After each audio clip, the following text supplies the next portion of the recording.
दुष्कर्म के आरोपी ने दुष्कर्म पीड़िता के घर में घुसकर पीटा। मुकदमे का डर दिखाकर दरोगा ने वसूले 50,000 रुपए। उच्च अधिकारियों से शिकायत। मुरादाबाद जिले के थाना भगतपुर क्षेत्र के गांव निवासी महिला ने एसएसपी को प्रार्थना पत्र देकर बताया कि उसका घर मुस्लिम आबादी में है। दिनांक 5/1/2024 को पड़ोसी इजराइल पुत्र शौकत अली ने पीड़िता की 14 वर्षीय नाबालिग पुत्री के साथ जबरदस्ती बलात्कार किया था। शिकायत करने पर आरोपी के परिजनों ने भी पुत्री के साथ मारपीट की, जिसके संबंध में पीड़िता द्वारा थाना भगतपुर में प्रार्थना पत्र दिया गया था। आरोपी की हल्का दरोगा उप निरीक्षक विनेश ने मुकदमा दर्ज करने के बदले में पैसों की मांग की। पैसे न देने पर पीड़िता का मुकदमा दर्ज नहीं होने दिया। पीड़िता ने मजबूर होकर उपरोक्त दरोगा विनेश को 10,000 रुपए दिए। तब जाकर घटना के 10 दिन बाद 15/1/2024 को मुकदमा दर्ज किया गया। मुकदमा दर्ज करने के बाद अभियुक्तों से हमसाज होकर कोई कार्यवाही नहीं की। दरोगा द्वारा कार्यवाही न करने पर पीड़िता ने तत्कालीन एसएसपी हेमराज मीणा से शिकायत की। शिकायत करने पर दरोगा विनेश नाराज हो गया और पीड़िता से दिली रंजिश भी रखने लगा। साथ ही पीड़िता व परिवार को तरह तरह के प्रताड़ित करने लगा। बीते माह की दिनांक 21/8/2024 को पीड़िता व पुत्री न्यायालय मुरादाबाद में तारीख पर हाजिरी लगाने गई थी। जैसे ही कोर्ट से बाहर निकली तो उपरोक्त इजराइल व बूरा एवं फरजंद पुत्रगण शौकत ने मुकदमा वापस लेने की धमकी दी। पीड़िता ने मना करने पर उपरोक्त अभियुक्तों ने जान से मारने की धमकी दी, जिसके संबंध में पीड़िता ने दिनांक 22/8/2024 को एसपी देहात एवं सीओ ठाकुर द्वारा के समक्ष पेश होकर प्रार्थना पत्र दिया था, लेकिन कोई कार्यवाही नहीं हुई। पीड़िता ने यह भी आरोप लगाया कि दिनांक 23/8/2024 को दरोगा विनेश के उपरोक्त अभियुक्तों से हमसाज होकर एवं साजिश रचकर पशु क्रूरता का आरोप लगाकर पीड़िता व पुत्र अंकित एवं उसके दोस्त विपिन को 12 घंटे तक थाने में बंद रखा। उसके बाद 50,000 रुपए लेकर रात्रि 12 बजे छोड़ा। अब पीड़िता का आरोप है कि दिनांक 7/9/2024 को पीड़िता के पुत्र काम पर गए थे। घर पर केवल औरतें थीं। इसी दौरान पीड़िता अपने पोते को घर के बाहर चाउमीन दिलाने के लिए गई। तब रास्ते में उपरोक्त इजराइल खड़ा था और पीड़िता की तरफ अश्लील इशारे कर रहा था, जिसका पीड़िता द्वारा विरोध किया गया तो इजराइल व भूरा एवं फरजंद पुत्रगण शौकत अली एवं खुशबे अली पुत्र रफीक एकराय होकर पीड़िता के घर में घुस आए और लाठी डंडों व लातों घूसों से पीड़िता एवं उसकी पुत्री एवं पुत्र वधू को जमकर पीटा और पुत्र वधू के अश्लीलता के एवं कपड़े फाड़ दिए। साथ ही पीड़िता बेहोश हो गई, जिसे उपरोक्त अभियुक्त गण मारा जानकर छोड़ गए एवं पीड़िता का मोबाइल भी लूट कर ले गए, जिसको मोबाइल नंबर 7456908859 है। होश आने पर पीड़िता रिपोर्ट लिखवाने थाने पहुंची, जहां पर पीड़िता को भगा दिया गया और रिपोर्ट दर्ज नहीं की गई। पीड़िता का कहना है कि उसकी पुत्री से रेप के बाद उपरोक्त अभियुक्त गण की हड्डियां फेंकते हैं और अपने घर की छत पर चढ़कर निर्वस्त्र होकर अश्लील हरकतें करते हैं, जिससे पीड़िता का गांव में रहना दुश्वार हो गया है। सोमवार को पीड़ित महिला ने एसएसपी कार्यालय पहुंचकर आपबीती सुनाई। पीड़िता ने प्रार्थना पत्रों में एसएसपी एवं सूबे के मुखिया से दरोगा विनेश द्वारा दिए गए 60,000 रुपए वापस दिलाने एवं अभियुक्तों पर कार्यवाही की मांग की है। मुरादाबाद से मोहम्मद समीर की रिपोर्ट। क्या नाम है बेटा? तनु। तनु क्या है पूरा मामला? तनु राधिका, उदमा वाले की, थाना भगतपुर, जनपद मुरादाबाद। क्या मामला?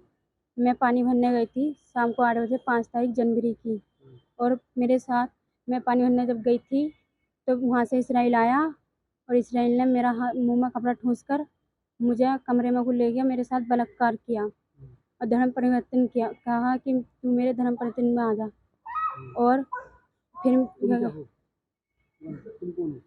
सैनी हूँ, वो मुसलमान हैं, मैं हिंदू हूँ, और उन्होंने अपने परिवार में लाने की कोशिश की थी मुझे कि तू मेरे परिवार में को आ जा, और मैंने मना कर दिया। फिर उसके बाद मैंने मुकदमा भी चलाया, वो जेल भी गया था। जेल से छूटने के बाद उनने गाली गलौज भी करी थी मेरे साथ।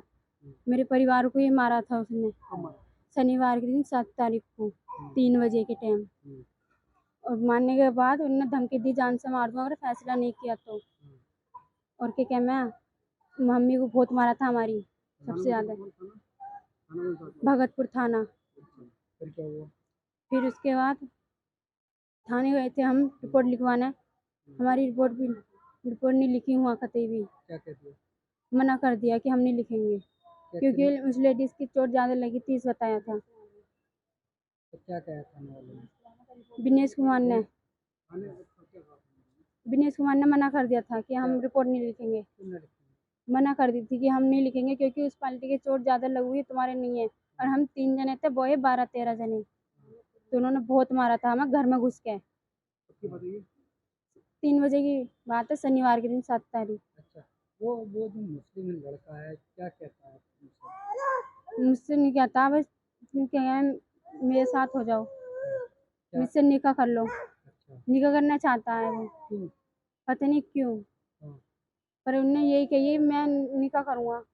और ना मारा वारा भी, और क्या हमारे घर में गोसे की हड्डियाँ भी डालता है, और जी लड़ाई करे, नंगा घूमे हैं मोहल्ले में, और दिन रात गाली देवा है, जितनी बार निकलेगा गाली देता रहता है। हमारा निकलना ही बंद करता है। हम बच्चों से ही बोलते हैं अपने, तब भी उसे लगता है कि हमें ढाल ढाल के कह रही है, तब भी वो हमें सुनाता नहीं थी गाली। तो वो नंगा होकर क्या दिखाना चाह, मतलब क्या कहना चाहती है? आप? पता नहीं क्या कहना चाहता, पर वो नंगा होकर घूमता है और हमें निरी गाली देता है।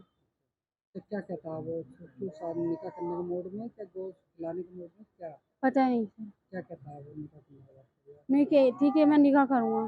क्यों तुमने मना करा? मैं निकाह नहीं करूँगा, तुम मुस्लिम हो और केस भी करा था हमने। हाँ, तुम हिंदू हो?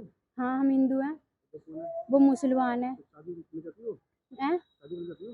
नहीं, तो क्या गोश्त खिलाने की बात करता है क्या? पता नहीं, ना आज तक कहीं नहीं है ऐसे कुछ। मतलब नहीं कहता मैं निकाह ही करूँगा, अच्छा, ये निकाह कर लूँगा तेरी लौंडिया से। हमारी मम्मी से कहता है ये निकाह कर लूँगा या फैसला कर ले, हाँ, ऐसे कहता है। तो दबाव डाल दिया आपके ऊपर? हाँ, किस तरह का दबाव? यही कि अगर फैसला ना किया तो मैं निकाह कर लूँगा। हाँ, कितना डर बना हुआ है आपको?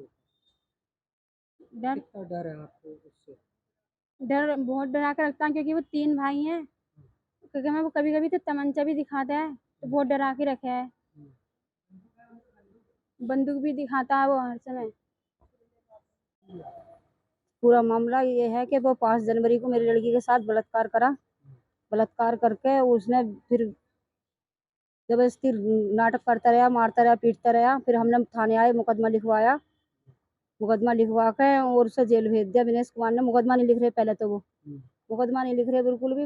और फिर वो कह रहे ना कि जब तक पैसे न देगी जब तक मुकदमा नहीं लिखूंगा। फिर मैं 10 दिन के बाद आई पैसे लेकर 10,000, जब मेरा मुकदमा लिखा दिनेश कुमार ने। फिर थाने में कौन से दिनेश कुमार? भगतपुर थाने में। फिर क्या हुआ? हाँ, विनीत कुमार। फिर क्या हुआ? तो फिर वहाँ से मुकदमा जेल चला गया लड़का।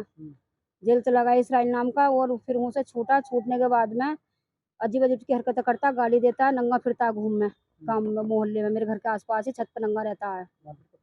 मारपीट करी शनिवार के दिन 7 तारीख को। फिर क्या हुआ? तो मारपीट में चाउमीन दिलाने जा रही है अपने लड़के को, पोते को। तो चाउमीन दिला कर जा रही तो वो मेरे घर में, जब लड़का मैंने घर को भेज दिया, मैं दुकान पर गई परचूनी की। तो जब घर में बहुत गंदी गंदी गाली दे रही है, छत पर से बहुत बदतमीजी कर रही है वो। बहुत बदतमीजी करने के बाद आप में, हिंदू हैं, वो मुस्लिम हैं, हाँ क्या? हम हिंदू हैं, वो मुसलमान है। क्या कहता है वो? वो ये कहता है ना कि तुम मेरे धर्म परिवर्तन में लौंडिया को निकाह कर, ना तुझे जान से मार देंगे, ना तो फैसला करके निकाह कर दे। और निकाह नहीं करेगी तो जान से मार देंगे। और बहुत अजीब अजीब हरकतें करता है। गोश्त खाते हैं, घर में हड्डियाँ फेंकते हैं मेरे। फिर आपने किससे शिकायत करी? इसमें थाने पे जाके शिकायत करी? हाँ, कब उनसे ही करी, विनीत कुमार से ही। फिर क्या बोले वो? वो बोले ना कि जब तूने ज्यादा मारा, उनके ज्यादा चोट लगी हुई है। और मैंने इतना मारा, उसके भतीजों ने बचाया है मुझे। इतना मार लगाई है मुझे, उसके भतीजों ने बचा कर निकाल, बेहोशी में। तो मुझे पता नहीं किसने बचाया किसने नहीं। बाद में पता चला कि उसके भतीजों ने बताया तो है। वो मुस्लिम है, तो वो किस तरह का दबाव डाल दिया आपको? सैनियों में इकली हवेली है मेरी। किस तरह से वो मुस्लिम का दबाव डाल दिया? वो दबाव यही बनाता है, फैसला कर ले, ना निकाह कर लूंगा, जबरदस्ती मार मार कर तुझसे निकाह करवाऊंगा, फिर से अपने घर में रखूंगा। अच्छा, गोश्त की हड्डी का क्या मतलब है? पता नहीं, गोश्त खाता रात में, खाकर थैली में भर कर फेंक देगा मेरे घर में को। कई फेर ही फेंक दिया। आप किससे मिलेंगे आप? मैं कप्तान साहब से मिलने आई थी अब। तो क्या कहा उन्होंने? उन्होंने कहा ना कि बात करेंगे इस बारे में, क्यों ऐसा करता है, क्यों नहीं है, साले को सजा देंगे।